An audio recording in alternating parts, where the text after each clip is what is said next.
va maintenant un peu se rapprocher encore un peu plus du terrain et de la réalité des acteurs de la filière. Et pour cela, je vous remercie d'accueillir Luc André, qui est consultant technique chez Allplan, qui est un des éditeurs existants sur le marché. Merci de l'accueillir, de Solutions BIM. Bienvenue. Frédéric Boeuf, donc, qui interviendra à la fois en tant que directeur d'un bureau d'études expert tout corps d'État et aussi en tant que président d'une des régions Sinov, donc Sinov PACA Corse. Merci de l'accueillir également. Valérie Lenormand, qui est directrice du développement de la SHLMR. Ravie et bienvenue.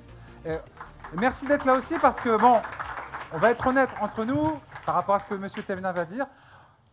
On n'est pas hyper exemplaire en matière de... Non, mais voilà, on le reconnaît et donc on fait aussi des efforts pour ça. On est ravis de vous avoir aussi, mais pas que pour ça. Vous avez des choses très intéressantes à nous dire, surtout. Pascal Marcet, bonjour. Vous êtes architecte et vous allez parler en tant qu'architecte, mais aussi au nom de la Fédération des architectes de La Réunion. Alors, on vient de partager ensemble un état des lieux de l'offre existante, des ressentis. On a entendu parler des freins de la part des professionnels, quand on dit des professionnels, c'est finalement de tous les acteurs que vous pouvez représenter aujourd'hui. On a maîtrise d'ouvrage, on a maître d'œuvre, le bureau d'études. Alors, vous faites partie des principaux intervenants sur un métier. On a aussi, pour répondre aux questions sur l'interopérabilité, c'est un sujet, finalement, on en parlera avec Luc André, l'interopérabilité. Globalement, c'est comment deux solutions, deux formats de données, etc., entre deux acteurs qui n'utilisent pas forcément les mêmes, vont à un moment donné pouvoir interagir, dialoguer, être échangés, etc. Parce que le BIM, finalement, il a vocation à créer un continuum entre la conception, la construction, et ensuite aussi l'exploitation maintenance. On en parlera un peu avec vous, Madame Lenormand. Pour commencer, je vais m'adresser à Frédéric Boeuf. Frédéric Boeuf, aujourd'hui, en tant que bureau d'études, déjà, je vais vous demander à tour de rôle de vous présenter, mais en tant que bureau d'études, le BIM, c'est quoi pour vous aujourd'hui dans votre activité? Ah, il a été éteint. Donc, bon, déjà, merci de l'invitation. Merci à la région Réunion-Guyane d'avoir organisé et accueilli cette manifestation. Mayotte, pardon. On ouvre. Du coup, votre métier, alors vous faites quoi? Moi, je suis maître d'œuvre tout corps d'État, c'est-à-dire qu'on a un bureau d'études pluridisciplinaire, on a des spécialistes de chaque domaine et en fonction des projets, on met en collaboration ces différents domaines sur différents sujets de bâtiments ou d'aménagement d'espaces publics ou d'opérations industrielles. Alors, le BIM, moi, quand vous me dites ça, vous êtes bureau d'études, tout corps d'État, je me dis, vous faites tout en BIM finalement? Absolument pas. D'accord. Bon, ok, bon, je m'en vais. Hein. Voilà, faut qu'on soit honnête. Hein, donc, nous, on répond à des commandes. Donc, on répond à des consultations de la part des maîtres d'ouvrage. Donc, c'est vrai que de plus en plus, dans les consultations des maîtres d'ouvrage, il y a le mot BIM qui est dedans. Mais la vraie question, c'est à quoi ça va servir. Voilà, donc, un petit regard à Valérie Lenormand en passage. À la maîtrise d'ouvrage, on va avoir quelques sujets à discuter. Non, plus sérieusement, il y a la difficulté liée à la commande, au prix. On en parlera aussi d'intégrer le BIM dans un bureau d'études. Et après, à quoi ça sert? Voilà. Nous, effectivement, notre métier en tant que maître d'œuvre tout corps d'État, c'est de travailler ensemble, de collaborer, dans la majorité des cas avec des architectes. Et donc les méthodes collaboratives, on les utilisait déjà même avant le BIM. On est équipé en outils collaboratifs, donc des plateformes de travail collaboratif pour pouvoir travailler en métropole, en zone anti et à La Réunion. Donc ces outils-là, ça ne date pas du BIM quelque part? Non, ça ne date pas du BIM. Donc c'est plutôt lié à la transformation numérique. C'est facilité par la maquette BIM. C'est facilité par les questions des objets, mais ça reste de la gestion de projets collaboratifs. Donc ça, on est équipé depuis des années, et je pense que la plupart de nos confrères également, sur ces sujets-là. Et après, on a des BIM métiers, c'est-à-dire qu'on est en capacité, plus ou moins en fonction des éditeurs, d'aller transférer des fichiers d'un métier à l'autre et d'arriver à travailler la structure sur la même maquette que les VRD, sur la même maquette que l'économie, etc. Le BIM, on a parlé du décloisonnement un peu de la formation, c'est censé vraiment avoir une vraie valeur ajoutée en termes de décloisonnement entre les différents acteurs d'un même programme? C'est l'objectif initial. D'accord. C'est-à-dire d'arriver à construire en avance, avant le chantier, le projet. Alors sur un projet, vous par exemple, en fonction de l'étape que vous représentez dans un projet, le BIM, ça représente quoi avant et ça représente quoi après pour vous dans une phase chantier comme ça? En chantier? Ouais, bah, sur une opération. Enfin, moi, encore une fois, je ne fais pas de Ouais. BIM global, je n'ai D'accord. pas de BIM manager en Ouais. interne, question de taille également, Ouais. et puis de finances. Alors vous faites comment quand vous êtes impliqué dans un projet BIM? Vous faites comment? Eh ben, nous, on a certaines parties métiers dans la Ouais. structure, les VRD, l'économie, où on est équipé d'un outil qui sont Ouais. en capacité soit de travailler sur on va dire, du format natif, donc d'un certain éditeur logiciel ou d'autres, soit d'accueillir des IFC avec, donc c'est l'interopérabilité avec plus ou moins de succès, plutôt moins de succès que plus, avec les différents acteurs. Et donc nous, on est BIM métier, voilà, sur chacun de nos métiers. Et puis on a nos plateformes collaboratives. C'est-à-dire qu'aujourd'hui, vous voyez quel enjeu à former vos équipes et vous-même sur le BIM? Parce que clairement, c'est quand même aussi, si on fait un pas de côté, on se dit il y a un sacré marché qui se développe là, et peut-être que si je m'y mets pas ou si je ne développe pas ça dans mon activité, je vais passer à côté d'une partie du marché, voire demain être exclu. Est-ce que alors à ma taille, ça vous questionne ça, ouais, quand même évidemment, ça nous questionne. Donc on a fait des petites études de marché, des études de coûts certainement, pour passer globalement un dessinateur, projeteur en projeteur BIM, ça coûte 20 000 € par poste. Alors, dans ces 20 000 €, il y a quoi? Il y a les nouvelles machines, parce que le BIM, ça ne tourne pas sur des ordinateurs classiques, surtout les grosses maquettes, surtout en aménagement. Les logiciels, qui ont un certain prix, on va dire, qui sont passés, ça c'est tout le secteur du logiciel, plutôt sur de la location de licence, donc c'est des coûts annuels, c'est plus des coûts d'achat, c'est des rentes annuelles. Donc ça impose un flux financier obligatoire sur ces sujets-là. La formation de nos équipes, donc la formation technique sur les logiciels, et puis les formations spécifiques transversales qu'il faut, parce qu'apprendre à travailler sur du collaboratif avec des outils spécifiques, ça prend un petit peu de temps. Et puis après, c'est le temps, la table d'avant, ça a très bien abordé. Moi, bloquer un de mes collaborateurs pendant 5 jours, 10 jours, 20 jours, c'est un manque à gagner en production qui est énorme. Enfin, voilà, D'accord. Et puis, demander à nos collaborateurs de prendre ça sur leur congé ou sur leur temps libre, moi, je ne me permets pas de demander ça à mes salariés. Alors, si je vois des têtes se baisser dans la salle, je ne dirais pas de non.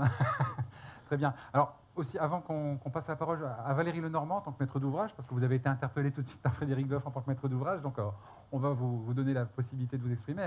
Juste avant, quand on a préparé ce témoignage, vous m'avez dit, moi aujourd'hui le BIM, ce n'est pas une fin en soi, ça doit s'intégrer dans un besoin que j'ai dans mon activité quelque part. Et donc vous vous êtes dit, tout le monde devrait se poser cette question du pourquoi. Absolument. Donc nous, le BIM, on s'en sert particulièrement pour la mission de synthèse. C'est-à-dire que ça nous permet de repérer les clashs avant d'être dans le dur du chantier. Donc ça, c'est vraiment une énorme plus-value de cet outil-là. Sachant qu'on n'a pas tous nos métiers qui sont passés en BIM. Nous, on utilise des prestataires de services qui nous produisent les maquettes. Donc là, c'est de la production de maquettes 3D et qui s'occupent de l'interopérabilité à notre place. Des spécialistes. Des spécialistes qui nous permettent de ne pas avoir à investir dans ces spécificités ou dans ces outils. Sachant que nos outils collaboratifs sont des visionneuses, c'est-à-dire qu'on n'est pas obligé d'avoir les logiciels pour pouvoir travailler sur les maquettes. Et après, c'est la question de la maîtrise d'ouvrage. Quelle est la commande? La commande, c'est d'avoir une belle maquette 3D pour montrer, ou la commande, c'est d'aller faire du BIM GEM, c'est-à-dire du BIM pour la gestion de l'exploitation et de la maintenance, qui est, à mon sens, la vraie finalité d'un outil. Merci pour la transition, Frédéric Boeuf. Valérie Lenormand, merci d'être là à nouveau. Quand on a préparé ces questions, on les a abordées en plus de manière tout à fait transparente en préparant cette table ronde aujourd'hui. Qu'est-ce que vous répondez déjà à un intervenant comme un bureau d'études qui questionne la capacité des maîtres d'ouvrage à justifier ou à spécifier l'usage du BIM dans certains métiers? Je sais que SHLMR, vous me l'avez dit tout de suite, vous êtes plutôt moteur de ce sujet. Ça se traduit comment aujourd'hui dans votre activité déjà? Bon, alors, la SHLMR est gestionnaire d'un parc de 26 000 logements, donc automatiquement le BIM nous a rapidement interpellés. On produit aussi plusieurs centaines de logements par an. Donc le BIM, c'est quelque chose qu'on a vu arriver, sur lequel on s'est interrogé, et puis très rapidement, parce que aussi on a des partages d'expérience avec nos confrères de métropole, on s'est dit qu'il fallait prendre le train en marche avant qu'il soit parti. Donc à partir de 2016, on s'est dit qu'il fallait qu'on définisse une stratégie BIM, qu'on sache globalement ce qu'on voulait en faire. Alors, le problème, c'est que c'est compliqué parce qu'un bailleur comme le nôtre, en gestion technique du patrimoine, il n'est déjà pas au point. C'est-à-dire qu'avant de parler de BIM, il faudrait déjà avoir une connaissance parfaite et d'avoir de la donnée sur son parc. Et on s'est rendu compte qu'on ne le maîtrisait pas, ça, déjà. C'est le BIM-GEM, hein, Voilà, on parlera peut-être donc, tout à l'heure. la première étape, alors, il y a eu deux volets. C'est qu'on s'est dit, voilà, moi, en tant que directrice du développement, j'ai dit il faut qu'on le teste. Et pour le tester, il faut se lancer, quoi. Il faut se jeter dans le bain. Donc, il faut lancer des opérations en BIM. Alors, la question a été la première, bon, mais qu'est-ce qu'on met dans notre cahier des charges? Donc, le premier cahier des charges qu'on a fait pour les premières opérations, il était très bricolé. C'est-à-dire que on avait essayé de collecter de la donnée, et puis on s'est dit, la première fonction de ces opérations, ça va être d'entraîner derrière nous toute la filière de la Réunion. Parce que globalement, il faut que tout le monde s'y mette. On est quand même un des premiers prescripteurs, un des premiers donneurs d'ordre à la Réunion. Si nous, on ne s'y met pas, finalement, à part des très gros projets comme l'aéroport ou autre, qui est-ce qui va s'y mettre? Donc, on a lancé nos premiers projets en se disant, même si c'est un échec, ce n'est pas grave. La finalité de ces premières opérations, c'est d'entraîner avec nous toute la filière pour que finalement tout le monde teste. Voilà. Les maîtres d'œuvre, puis les entreprises, on teste. En parallèle, on a quand même été un peu plus loin dans la réflexion et on a formé, grâce à l'AFPOLS, qui est le centre de formation des opérateurs de logements sociaux, qui est une formation certifiante, chef de projet BIM. Donc on a formé un chef de projet BIM en interne, qui était quelqu'un de notre DSI, et qui, lui, du coup, s'est attelé à la stratégie de la BIM. Et on a été tous obligés de réfléchir. Et puis, du coup, comme c'était quand même quelqu'un de la DSI, ce n'était pas par hasard, se dire qu'est-ce qu'on veut derrière avec cette maquette injectée dans notre outil, notre ERP qui gère le patrimoine. Donc ça nous a permis d'aller beaucoup plus loin dans nos cahiers des charges et de définir aujourd'hui ce que l'on veut, les objets, l'arborescence, etc. Oui. Concrètement, quels sont les projets que vous avez déjà ou pas menés en BIM ou qui sont en cours finalement? Alors, en BIM, on a lancé. Oui et non. On a lancé nos premiers programmes BIM en 2017. Malheureusement, on les a lancés sur deux opérations en conception, qui ont connu des difficultés opérationnelles et qui auraient dû être en chantier cette année, qui ne le sont pas. Donc, on a toute la phase conception aujourd'hui. On a un peu de retour d'expérience sur la conception depuis l'esquisse jusqu'au pro. En BIM. Donc ça, c'est la première étape, mais on n'a pas de retour d'expérience en chantier. On a continué au fil des années à lancer une petite partie, notre programmation en BIM. Donc on a continué. Ça, l'objectif pour nous de la conception, c'est ce que vous disiez tout à l'heure, c'est aussi de maîtriser complètement la conception et éviter le maximum les aléas, les oublis, tout aussi soit compétents nos architectes et nos bureaux d'études, on sait qu'il y en a. Et ce qu'on a perçu dans la conception en BIM, c'est qu'effectivement, on va beaucoup plus loin dans le travail collaboratif. C'est d'abord un travail collaboratif. Et on a une capacité de beaucoup mieux maîtriser la conception. Donc on s'est dit, ça, il faudra qu'on l'évalue. On n'y est pas encore. Et en parallèle, on lance notre première expérimentation de BIM gestion. C'est-à-dire qu'on va BIMer. Alors, on va BIMer, on signe un contrat de prestation avec un prestataire. On sent que vous êtes à l'aise, vous utilisez le verbe BIMer même. Hein, oui.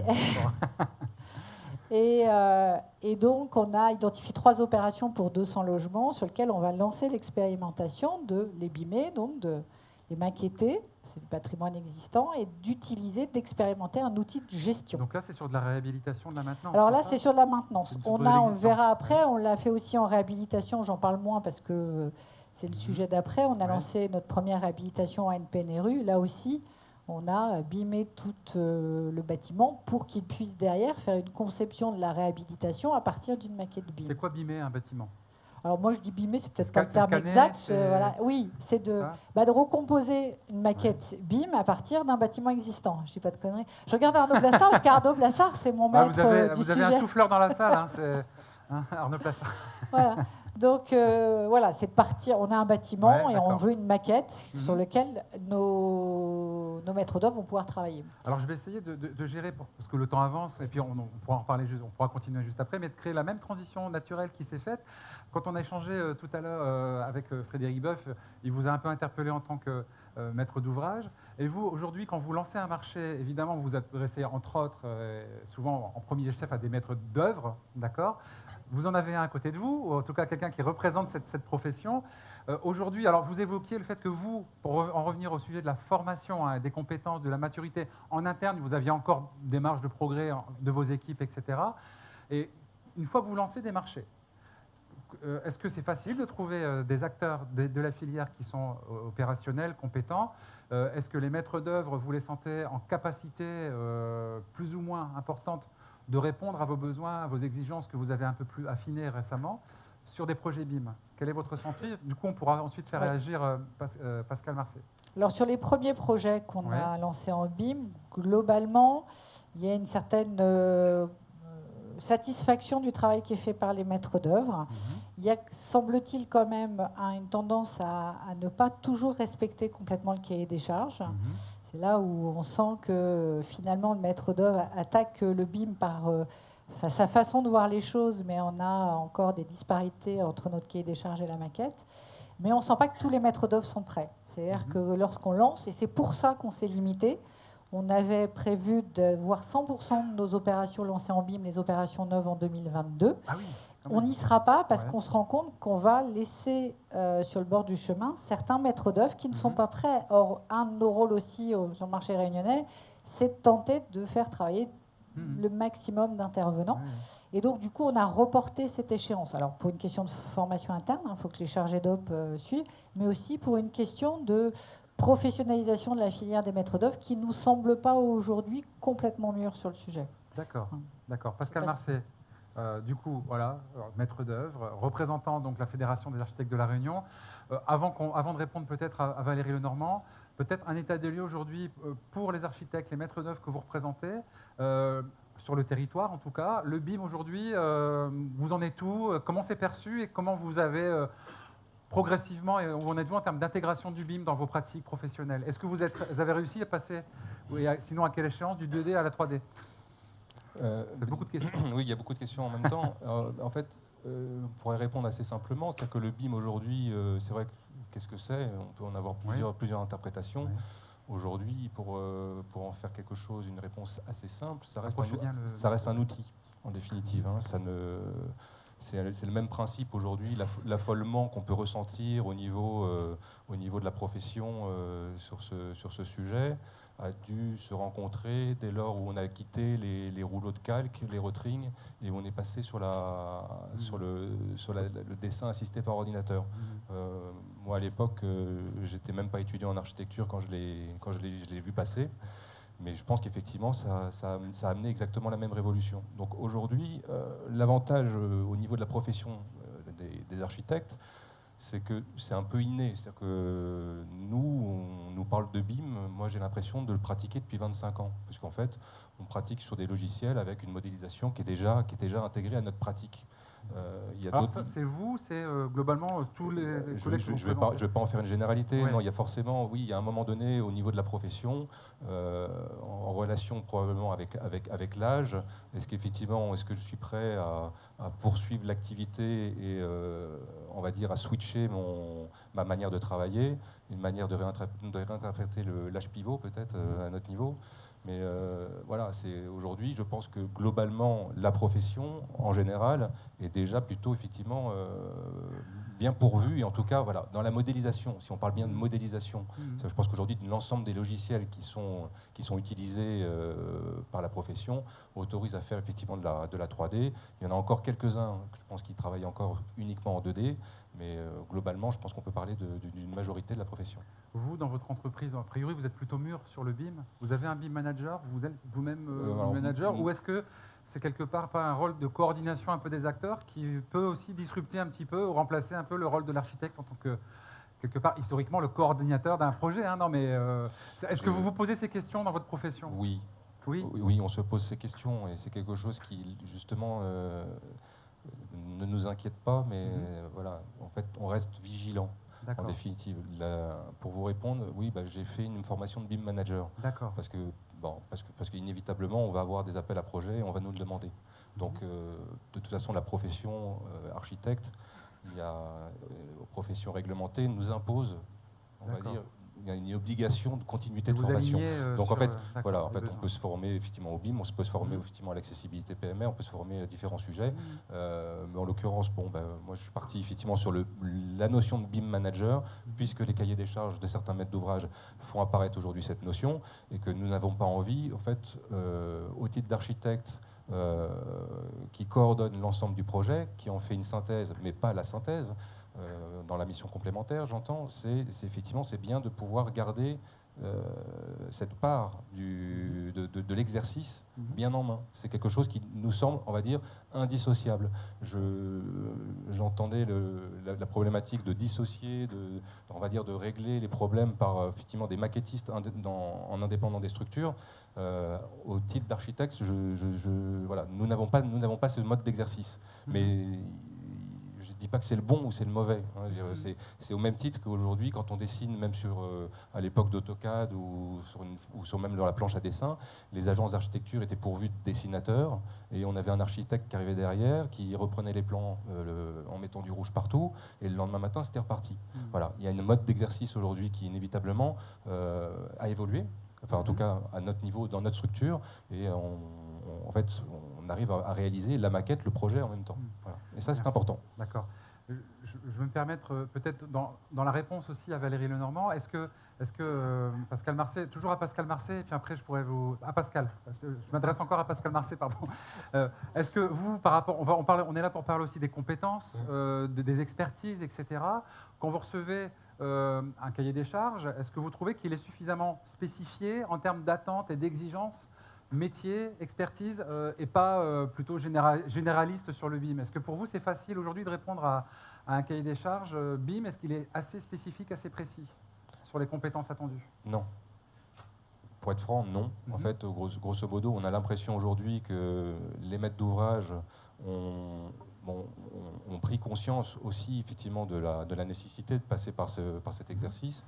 Et prennent le train en marche. Donc en fait, ils le font, voilà, en disant grosso modo, il faut qu'on l'intègre, il faut qu'on l'intègre. Et puis, enfin, je pense que Valérie Lenormand a eu la sincérité de le dire en disant grosso modo au début, ce qui était ça, c'est ça, il faut mettre du BIM. Voilà, dans le cahier des charges, on met du BIM, mais on ne sait pas trop exactement pourquoi, comment, ni pour quel usage. Donc aujourd'hui, c'est effectivement, à force, inévitablement, les éléments se reprécisent, mais enfin.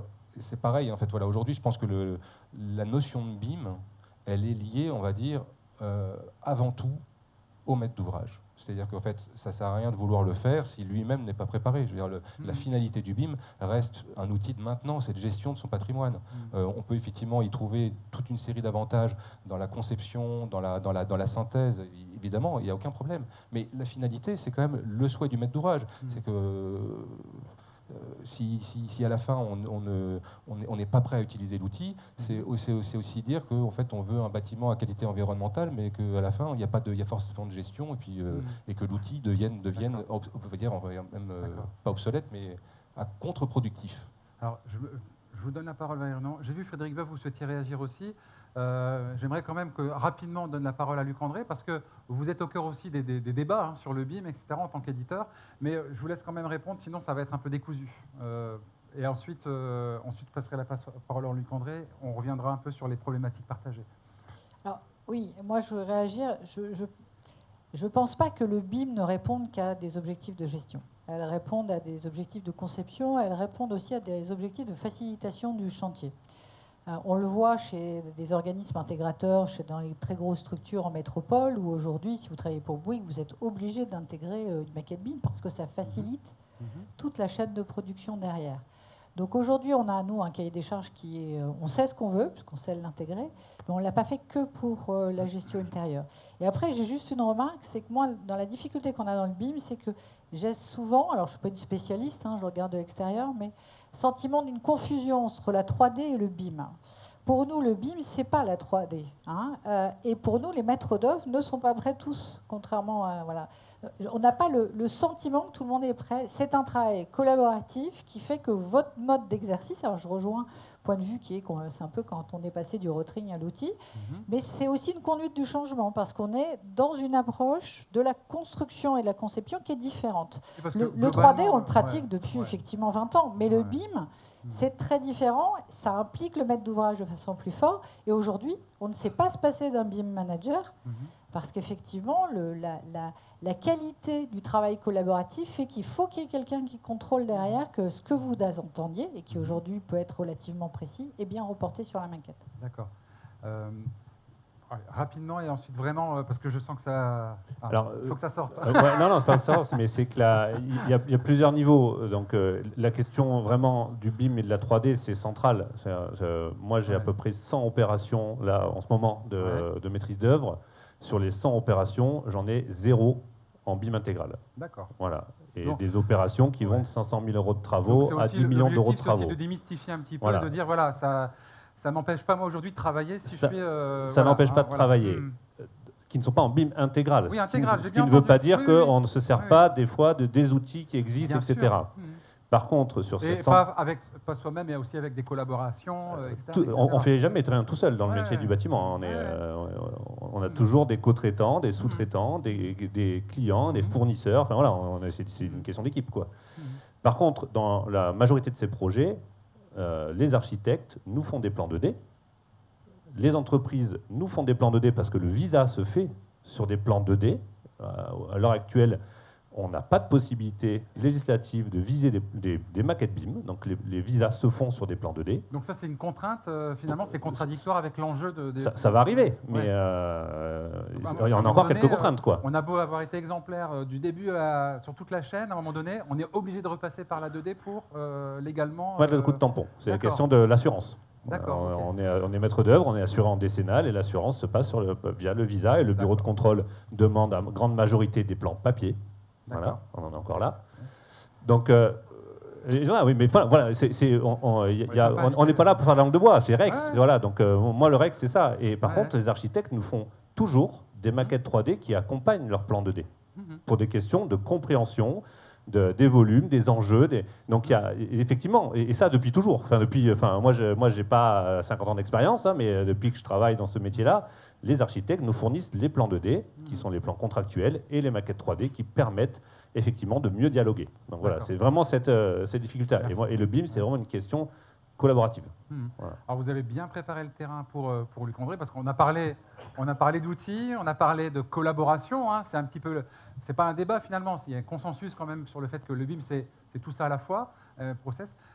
Les éditeurs, Allplan, mais comme les autres aujourd'hui, sont parfois montrés du doigt par les professionnels qui souhaitent se mettre au BIM, parce qu'il y a tellement de solutions qui existent sur le marché que c'est difficile de savoir lequel sera le plus utile et le plus adapté à mes besoins.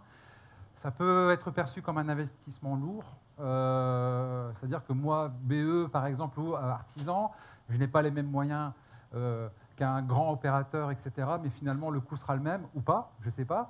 Et puis aussi, il y a quand même deux écoles aujourd'hui sur le marché, des formats plutôt d'échange et des formats qu'on appelle natifs, qui sont proposés par un autre éditeur. On peut citer Autodesk, qui est aussi partenaire de l'opération comme Allplan. Vous êtes tous partenaires du Rex BIM Tour, donc quelque part, c'est bien aussi de jouer cette transparence. Aujourd'hui, quand un professionnel vous expose ses contre-arguments ou ses questionnements aujourd'hui, qu'est-ce que vous lui répondez? Donc, vous, chez Allplan, vous faites quoi? Donc, vous êtes formateur en plus, je pense.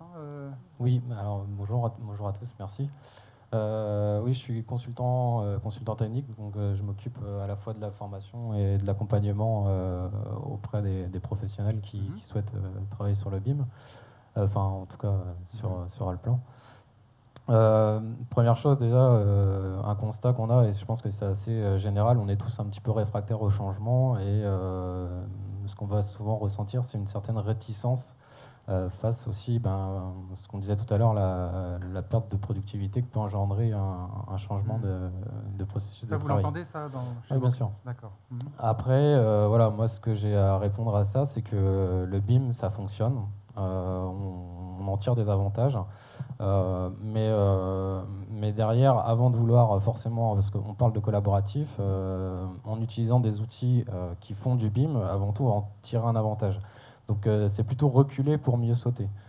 Voilà, après le BIM, ça fonctionne. Il y a plein de projets complexes qui ont été menés en BIM, mais même sur des plus petits projets. Je pense notamment à nos clients Numériplan qui proposent de la sous-traitance de plans, mais plutôt orientés maison individuelle, et qui intègrent systématiquement un BIM de niveau 2 dans l'ensemble de leurs projets.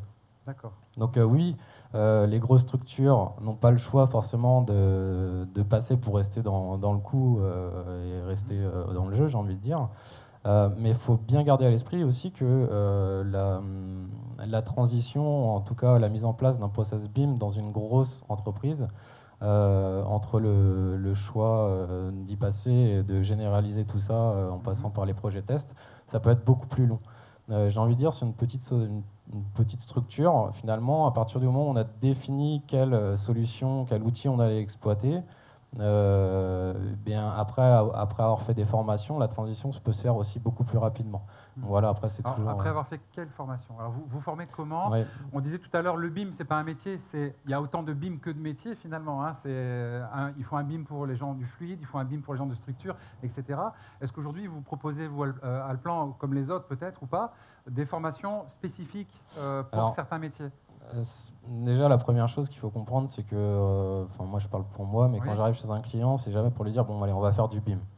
Moi, je vais lui apprendre à utiliser l'outil pour que lui il puisse gagner du temps, gagner en productivité, pour qu'il en tire vraiment des avantages. Il ne faut pas que ça soit une frustration, quelque chose qu'on sent d'imposer finalement. Donc là, nous, on a bien compris aussi que c'était un peu compliqué de stopper la production pendant des jours et des jours. Nous, on propose déjà une formation d'initiation, finalement, pour pouvoir déjà être opérationnel sur de la production de maquettes numériques, sortir des livrables, tout ça. Et ensuite, on va proposer des journées aussi de... Donc là, formation d'initiation 4 jours, formation perfectionnement BIM, où là, on va vraiment exploiter la maquette de manière à pouvoir échanger, puisque c'est quand même le but final, où là, ce sera sur 2 jours. Est-ce qu'il existe d'autres manières aujourd'hui pour un professionnel? Parce qu'on parle de formation, mais c'est aussi avant tout déjà de la sensibilisation, de la prise en main, du test. Est-ce qu'on est obligé de passer par une formation aujourd'hui directement pour mettre un peu les mains dans le cambouis, j'ai envie de dire, mettre le pied à l'étrier? Alors, c'est sûr que avant, pour se rendre compte un petit peu de quel est l'intérêt du BIM et est-ce qu'il faut y aller, alors de toute façon, est-ce qu'il faut y aller? Oui, là-dessus, il n'y a pas de doute. Mais je pense qu'on parle de collaboratif.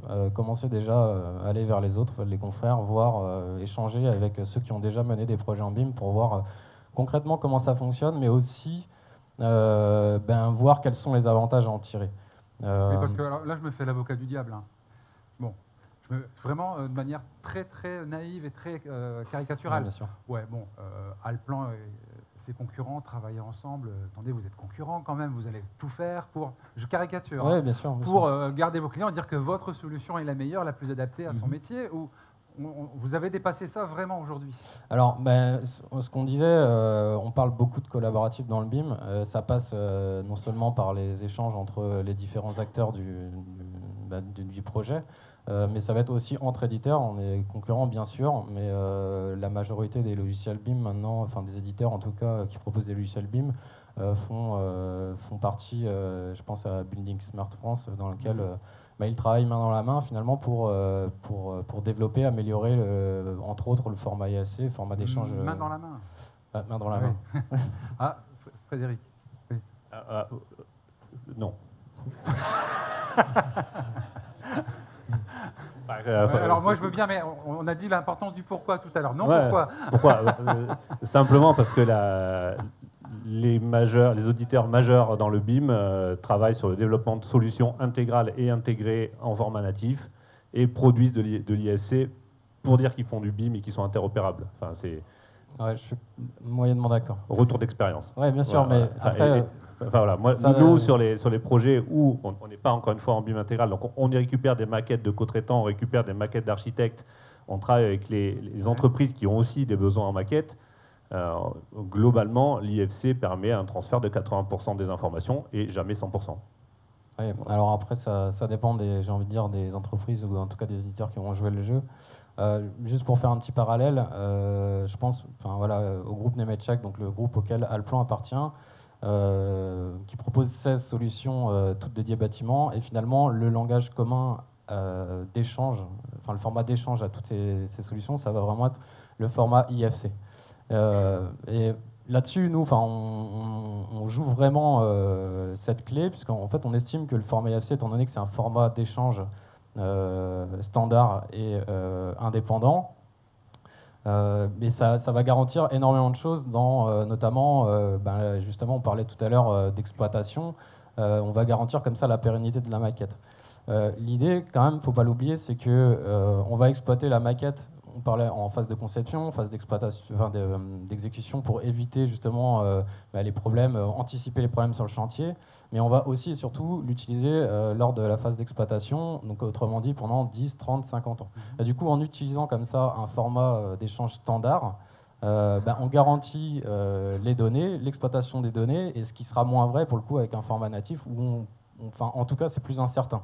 On va aussi derrière permettre quand même le choix, donner le choix à l'utilisateur de choisir le bon outil pour travailler. En fait, les outils en soi ne devraient avoir d'importance pour aucun des acteurs, uniquement pour les utilisateurs. Voilà. Et aujourd'hui, on peut avoir la crainte en tant que professionnel de se dire si je fais le choix de tel éditeur, je me retrouve pieds et poings liés. Et économiquement dépendant. Oui, mais le problème, c'est qu'en demandant à échanger avec des formats natifs et avec des logiciels spécifiés, finalement, on donne de l'importance à ces outils-là. Et puis avec tout ce que ça engendre derrière. Donc après, l'IFC, bien sûr, on a une chance quand même d'avoir ça. C'est pas parfait. C'est en train d'évoluer. Et justement, après, on fait ce qu'on peut pour.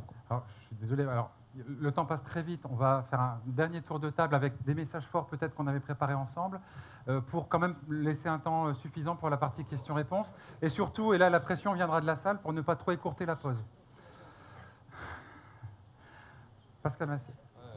Merci. Oui, alors, si on en est au stade des messages forts, une parenthèse très courte, mais sur l'interopérabilité, sur les notions de maquette IFC, c'est la même notion que les DWG à une certaine époque. Enfin, je pense que c'est un faux débat. En fait, on pourra jamais arriver finalement à trouver le logiciel qui réponde à l'ensemble des métiers, parce qu'en fait, on parle de métier et on parle de métier aussi de construction. Donc, il n'y a pas que de la conception, mais il y a aussi de la construction. Et bon, donc là-dessus, c'est une vaste utopie que de vouloir imaginer qu'on va se réunir sur une même plateforme. Le principe de l'IFC est plutôt, c'est une passerelle. Une passerelle, en fait. Après, moi, par retour d'expérience, le vrai plus qu'on est en train aujourd'hui de développer, c'est que, étant donné qu'en tant qu'architecte, on conçoit la majorité de la maquette, le plus gros de la maquette est conçu, c'est comment effectivement on peut dialoguer et apporter l'information de la maquette. Parce que c'est ça le BIM, c'est pas la modélisation, tout le monde l'a compris, c'est l'information qu'on porte sur la maquette. Et aujourd'hui, c'est plus sur les outils que peuvent développer les logiciels, sur le principe que comment j'exporte assez simplement au travers, typiquement un carnet de menuiserie, un catalogue de cloisons, un catalogue de portes, une sorte de tableur Excel, je l'envoie à mon économiste, je l'envoie à mon bureau d'études spécialisé, je ne sais pas, en acoustique, et lui va venir nourrir sur ce tableur Excel les caractéristiques. Et donc la maquette en soi, l'échange finalement pourrait devenir assez limité. C'est ce que je pense. Après, il y a des sujets plus spécifiques, sur du fluide, typiquement, où là, en fait, mais je pense que là, l'échange, il se fait assez simplement. Mais voilà. D'accord. Valérie Lenormand, lors de nos échanges, on a abordé un sujet très important quand même. On l'a abordé, il y a la technique, il y a le collaboratif dans le BIM. Est-ce qu'aujourd'hui, dans vos équipes, vous sentez, est-ce que cet aspect-là, ça bouscule le métier, ça décloisonne, peut-être entre certains de vos services et aussi entre vos services et votre écosystème? Est-ce que ça, c'est compliqué aujourd'hui aussi, cet aspect-là? Si on sort un peu du côté maquette, mais collaboration, décloisonnement, mode projet, etc., plus ouvert. Alors, je crois que c'est le principal chantier qui nous attend. C'est le principal. Oui, parce que déjà, en termes de... Quand j'ai posé la question, en fait, au chargé d'op qui qui ont des projets en BIM, sur la partie, effectivement, collaboratif avec leur maître d'œuvre, ils m'ont répondu c'est peut-être encore un peu tôt pour l'évaluer, donc ça veut dire qu'ils ne ressentent pas. Et en interne, parce que c'est aussi la capacité à concevoir finalement quelque chose, un outil qui va nous permettre de gérer le projet de demain. Je pense que la compréhension de l'enjeu est là. Le problème, c'est que on est une grosse structure qui, elle aussi, est cloisonnée.